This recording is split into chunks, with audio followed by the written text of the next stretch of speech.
In a recent turn of events, Japan's economy experienced a contraction during the months of July to September.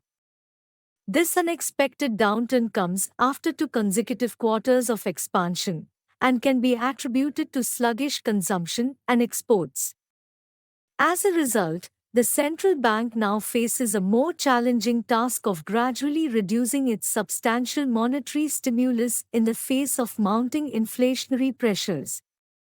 According to the latest data, it appears that persistently high inflation is having a significant impact on household spending and exacerbating the challenges faced by manufacturers due to a decline in global demand, particularly in China.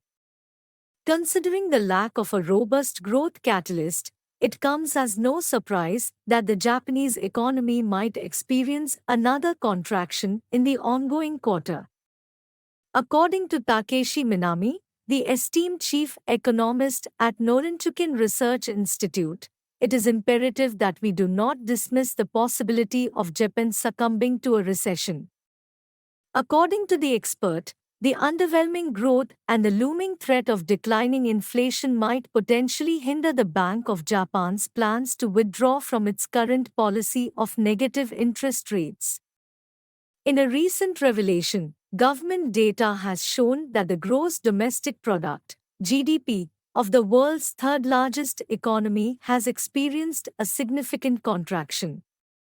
The figures indicate a staggering 2.1% decline in the third quarter, surpassing the median market forecast that predicted a more modest annualized fall of 0.6%. This unexpected downturn has undoubtedly raised concerns and captured the attention of economists and analysts alike. The implications of such a substantial decline in GDP after a remarkable growth of 4.5% in the preceding quarter, the momentum continued to surge forward. The feeble reading of the data showcases a rather lackluster state of consumption and capital expenditure. This unfortunate turn of events has dashed the hopes of policymakers who were counting on a robust post-pandemic recovery in domestic activity to counterbalance the waning external demand from China and other regions. In the latest economic update, the consumption figures for July to September have been released, and they paint an interesting picture. After experiencing a decline of 0.9% in the previous quarter, consumption has remained stagnant, failing to meet the expectations set by economists who had predicted a modest growth of 0.2%. This unexpected turn of events has left analysts and experts pondering over the underlying factors that have contributed to this lackluster performance. In a surprising turn of events, capital expenditure experienced a decline of 0.6% in the third quarter, following a 1.0% drop in the previous April to June period. This unexpected decrease has left market analysts puzzled, as their predictions had anticipated a modest 0.3% increase. The disappointing figures now raise doubts about the Bank of Japan's optimistic outlook, which had relied on strong corporate investment to drive economic growth. In the latest economic report, it has been revealed that external demand had a slight impact on the GDP for the period of July to September.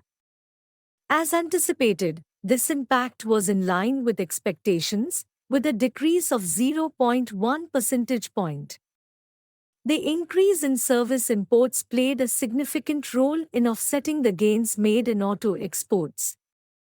In a recent statement, Stefan Angrick, a senior economist at Moody's Analytics, highlighted the sobering reality that the country is still facing challenges despite hopes of progress.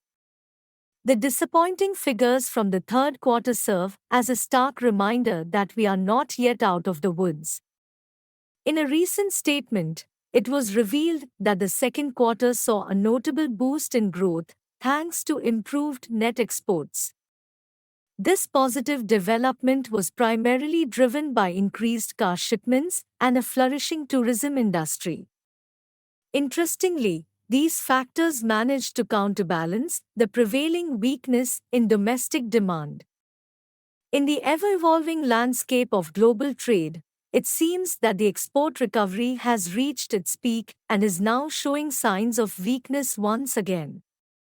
These fluctuations in the market are not uncommon, and as Angrick astutely points out, this vulnerability is once again taking center stage. Japan's economy has been steadily bouncing back from the devastating impact of the pandemic, gradually regaining its strength as borders reopen and restrictions on various activities are lifted. This positive trend has played a significant role in the remarkable growth witnessed during the months of April to June. In the realm of Japan's economic landscape, the weakening yen has undoubtedly bestowed substantial profits upon major exporters. However, it is disheartening to note that the same cannot be said for the hardworking households, as their wages have failed to keep pace with the relentless surge in inflation. In the ever-evolving landscape of economic indicators, one particular measure has caught the attention of both experts and everyday consumers alike: inflation-adjusted real wages. This crucial barometer of consumer purchasing power has recently taken a hit, with a significant 2.4% decline in September compared to the previous year.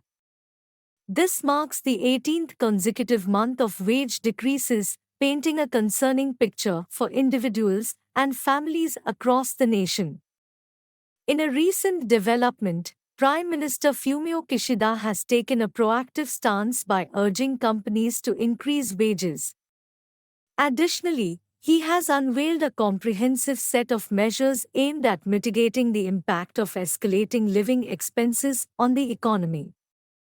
However, experts remain skeptical about the efficacy of these initiatives in jump-starting economic growth.